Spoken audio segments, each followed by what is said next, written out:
Apparently you're looking for me.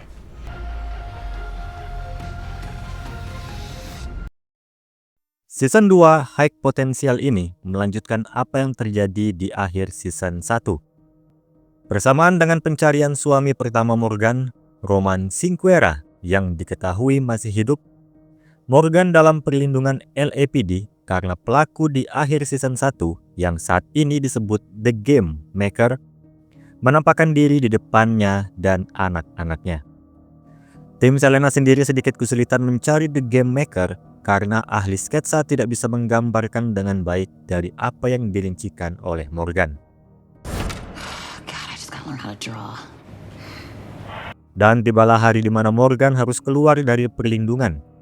Ketika dia menyapa Kester, polisi yang berjaga di luar rumahnya, dia melihat ada surat yang salah alamat di kotak posnya.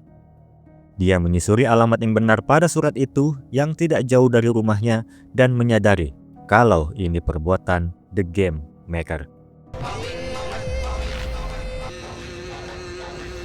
Morgan langsung pergi ke LAPD. Dia terlalu bersemangat sampai lupa menyapa tim yang sudah lama tidak bertemu. Good morning, Morgan. Welcome back. Mengapa Morgan begitu yakin surat itu dari The Game Maker? Kantor pos Amerika sangat langka untuk mengirim salah alamat. Dan alamat yang salah itu hanya berseberangan dari rumahnya. Ditambah, di rumah itu terdengar lagu The Lion Sleeps Tonight. Lagu itu cocok dengan mainan Jungle Animal yang tertempel pesan The Game Maker pada Morgan sebelumnya. Dan sekarang apa yang harus dimulai? Daphne mendapati rumah tersebut milik wanita bernama Maya Price. Dan tiba-tiba, seorang wanita menyambut nama itu. Mengatakan Maya Price adalah saudarinya dan dia sedang di LAPD ini untuk melaporkan saudarinya itu yang telah hilang. Where's mommy?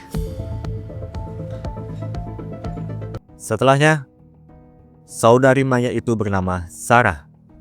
Malam tadi, dia sedang menjaga Max, anak Maya di rumahnya. Pada paginya, ia hendak pergi ke rumah Maya karena tidak muncul menjemput Max. Sarah melihat pintu rumah Maya yang terbuka dan menyadari ada sesuatu yang salah. Lalu pergi kemana Maya tadi malam? Maya mendapat tiket gratis di Sound Nightclub dan sempat mengirim foto saat di sana kepada Sarah. Karadek lalu menanyakan di mana suami Maya. Sarah mengatakan Maya sudah bercerai dengan suaminya, Derek Price. Mereka bercerai bukan karena sifat yang buruk satu sama lain, tetapi Derek yang tidak dapat menafkahi Maya. Kemudian Karadek dan Morgan menuju area sekitar Sound Nightclub. Dari penjaga depan di sana, Maya terlihat pergi keluar sendirian pada jam 9.30 malam tadi. Pertanyaannya, kemana Maya selanjutnya pergi? Morgan yakin Maya menuju tempat parkir. Maya mempunyai mobil Honda Accord berwarna silver. Dan tempat di mana mereka berdua berdiri saat ini, Morgan melihat barang-barang yang terjatuh dan yakin disinilah tempat Maya diculik. Lampu penerang jalan rusak menjadi tempat yang cocok untuk pelaku bersembunyi.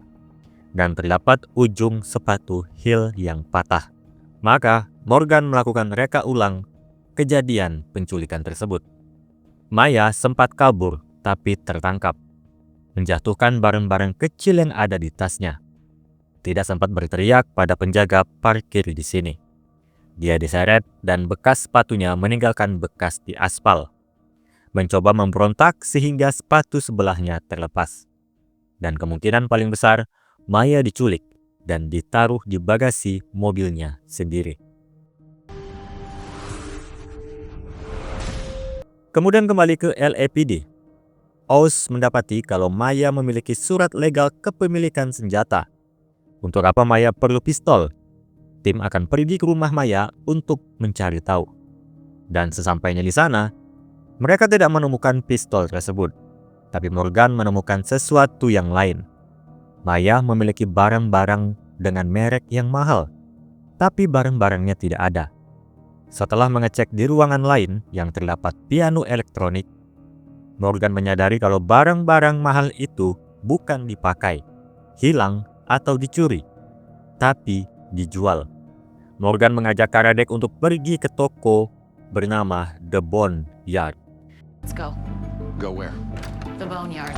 Sampai ke toko itu, tampaknya Morgan sudah sering di sini. Pemiliknya bernama Fritzy. Pada piano elektronik yang dilihat Morgan, terdapat bekas stiker yang dicabut. Stiker mirip tulang anjing, dan stiker itu logo dari toko Fritzy.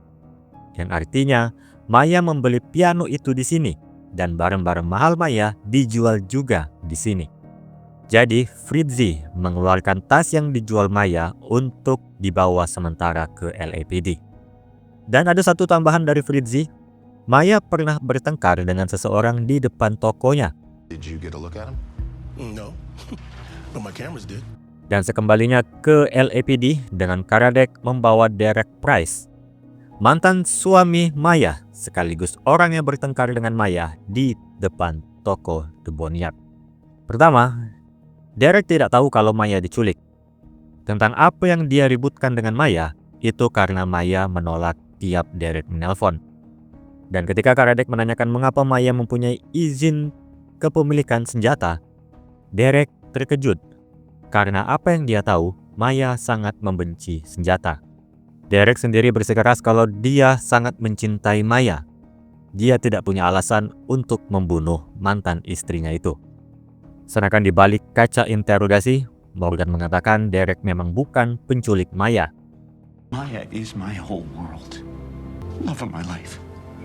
Beberapa waktu setelahnya, Oz dan Daphne sudah menyelidiki foto Maya yang berfoto dengan seorang wanita bernama Harper, teman kerja Maya di AGM, kepanjangan dari Artful Guild Music.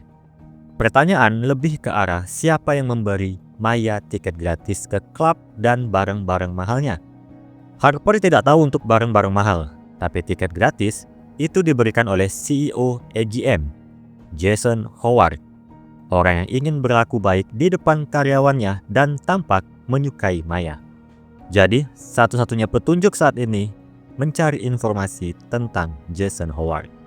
Dan Morgan sudah menemukan jawabannya yang akan berhubungan dengan permainan The Game Maker di akhir season 1. Jason Howard juga memiliki diabetes sama seperti Spencer. Dia pernah membuka charity untuk research diabetes. Lalu dia juga seorang pelukis. Hal yang sama di mana lukisan menjadi petunjuk Morgan pada saat itu untuk membebaskan Sandra di museum galeri. Lalu untuk hobinya, dia memiliki sertifikat instruktur scuba di mana Oz di Sandra di bawah air dengan peralatan scuba. Jadi apa yang ingin Morgan sampaikan adalah semua ini adalah jebakan yang dibuat The Game Maker. Apa yang disimpulkan Morgan adalah The Game Maker ingin menjadikan Jason Howard sebagai permainannya kali ini. Masalahnya Selena menganggap itu semua teori tidak berdasar. Selena tidak mengizinkan Morgan menemui Jason untuk menghindari masalah. Dia menyuruh Morgan untuk menenangkan diri kembali ke rumah. Setelah Morgan pulang, jika dulu Selena yang meyakinkan Karadec, kali ini giliran Karadec untuk meyakinkan Selena percaya dengan analisis Morgan. Well, I trust her. Jadi kemudian, Karadec mengajak Morgan ke tempat Jason Howard yang sedang mengadakan party atas perilisan album artisnya. Entah tentang apa album itu. Party ini diharuskan semua orang memakai topeng sesuai dengan album yang dirilis. Sekarang Jason dibawa ke ruangan lain untuk ditanyai. Benar memang dia yang memberi tiket gratis pada Maya. Tapi untuk barang-barang mahal, dia tidak pernah memberi itu. Meskipun kartu kreditnya tercatat membeli barang-barang mahal yang hampir sama dengan barang milik Maya. Sementara Morgan melihat-lihat sekeliling, dia mulai berbicara tentang koleksi Tanto Dagger atau pedang kecil yang dimiliki klan Jepang era samurai yang terpajang di dinding rumah Jason ini. Morgan hafal siapa-siapa saja pemegang Tanto itu. Dan ada satu Tanto yang hilang, milik klan dari Takeda. Except one's missing. The Takeda, it's not there. Jadi pertanyaan Karadec adalah, di mana Jason pada hari kejadian di jam 9.30 30 malam. Jason mengatakan kalau dia ada di sini, menyelesaikan beberapa lembar kerja dan tidur lebih awal. Setelah statement itu, Jason meninggalkan tempat. Morgan yakin alibi Jason tadi hanya kebohongan. Dan masuk malam hari, masih di tempat Jason, ketika Morgan mengecek barang-barang di sekitar, dia melihat kaca di mana di belakangnya The Game Maker muncul. Morgan lalu mengejar di tengah kerumunan, sedangkan Karadec ada di lantai atas melihat Morgan. Tapi pandangannya teralihkan ke kolam renang yang terdapat sebuah gelang. Dia ingat gelang itu sama dengan yang dipakai oleh Maya. Dan kembali ke Morgan, dia menemukan The Game Maker. Jarak mereka tidak jauh. Saat The Game Maker memakai topengnya lagi dan pergi, Morgan berteriak memanggil Karadec. Dan Karadec muncul dari arah lain untuk memojokkan The Game Maker dan menyuruhnya membuka topeng. Hanya saja saat dibuka, yang memakai topeng itu adalah Jason Howard. Kemudian, Jason Howard dibawa ke LAPD atas penculikan Maya Price. Tapi Morgan masih kebingungan. Orang yang dilihatnya tadi adalah The Game Maker. Entah kenapa menjadi Jason Howard. Sampai ke LAPD, Derek ternyata sudah ada di sini, tapi ditahan petugas. Dan kemudian Karadec menginterogasi Jason yang membawa pengacara sampai pagi hari. Dan hasilnya nihil. Morgan merasa mereka belum dekat untuk menemukan Maya karena Jason juga tidak tahu di mana Maya. Suasana sempat hening.